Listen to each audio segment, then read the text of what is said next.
मित्रों नमस्कार, मैं GSL पांडे आज आपके लिए लाया हूं हिंदी में हिंदी साहित्य का काल विभाजन। हिंदी साहित्य के इतिहास में छात्रों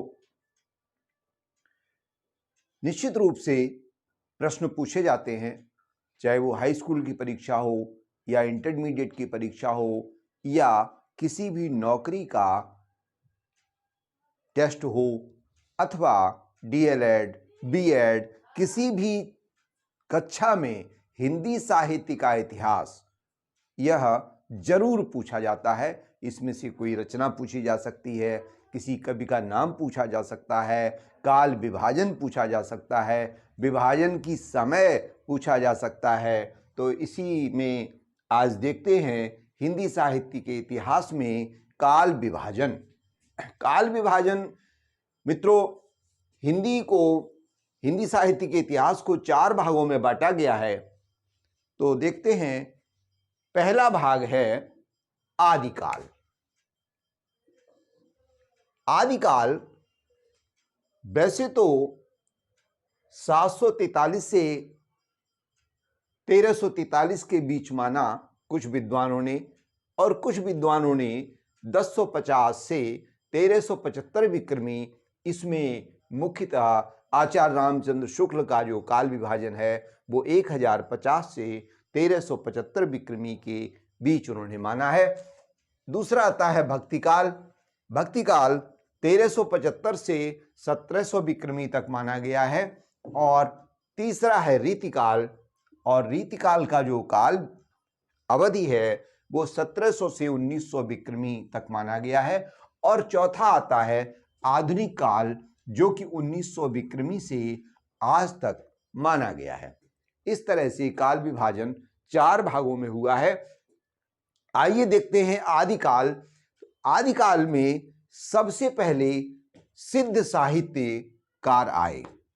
सबसे पहले सिद्ध साहित्यकार आए जिसमें सवरपा जैसे मुख्य थे। इनके कवियों के नाम में पा लगता था, जैसे सवरपा, कंडपा, मुइपा, इस तरीके से ये साहित्यकार पा लगाते थे। और इसके बाद दूसरे नंबर पर जैन साहित्यकार आए, जिसमें देवसेन जैसे साहित्यकार प्रमुख हैं। और तीसरे नंबर पर नाथ साहित्यकार आए, जिसमें गोरखनाथ प्रमुख हैं।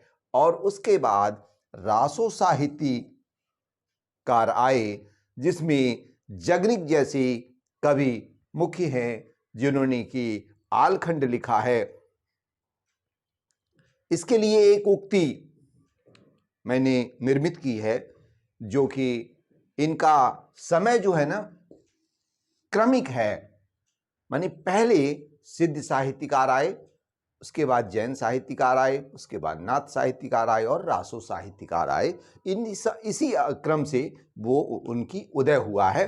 तो इसमें देखते हैं कि एक ट्रिक है, सिद्ध जैन दोनों मिले, नाथ साथ में चल दिए, रासो अमीर विद्या हुए, आदिकाल तब रच दिए।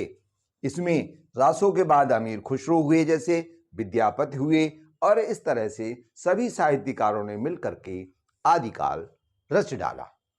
आगे आता है भक्तिकाल। भक्तिकाल को देखें तो भक्तिकाल 2 भागों में बांटा गया है।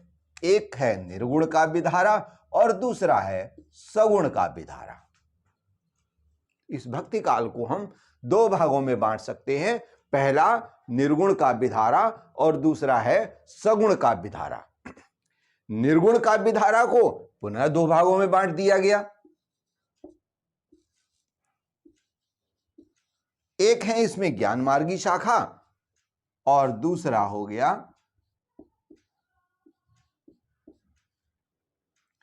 प्रेम मार्गी शाखा।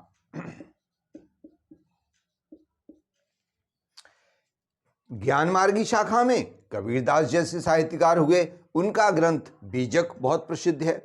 प्रेम मार्गी शाखा में मलिक मोहम्मद जायसी जैसे कवि हुए और उनका ग्रंथ पद्मावत बहुत प्रसिद्ध है। इसी तरह से सगुण काव्यधारा को देखते हैं तो इसको भी 2 भागों में बांटा गया, राम भक्ति शाखा और दूसरा है कृष्ण भक्ति शाखा। राम भक्ति शाखा में तुलसी जैसे कवि हुए, इनकी रामचरितमानस रचना अति प्रसिद्ध है। और इसके विषय में रामचरितमानस के विषय में बता दें कि दुनिया की सभी भाषाओं में सबसे अधिक बिकने वाली इसकी प्रतियां हैं। ये रामचरितमानस ऐसा प्रसिद्ध ग्रंथ है जो कि अमर हो गया है। और इसमें दूसरा क्रम आता है कृष्ण भक्ति शाखा का। इसमें सूरदास जैसे प्रमुख कवि हैं और इन्होंने सूर सागर ग्रंथ की रचना की, जिसमें 1.25 लाख पदों को सम्मिलित किया गया था। सूरदास ने आंखें नहीं थीं, जन्मांध माने जाते हैं सूरदास, और रचना उनकी देखिए दुनिया में सबसे अधिक छंदों वाली रचना, 1.25 लाख पद उसमें है। इस प्रकार से यह हिंदी साहित्य की विशालतम कृति मानी जाती है।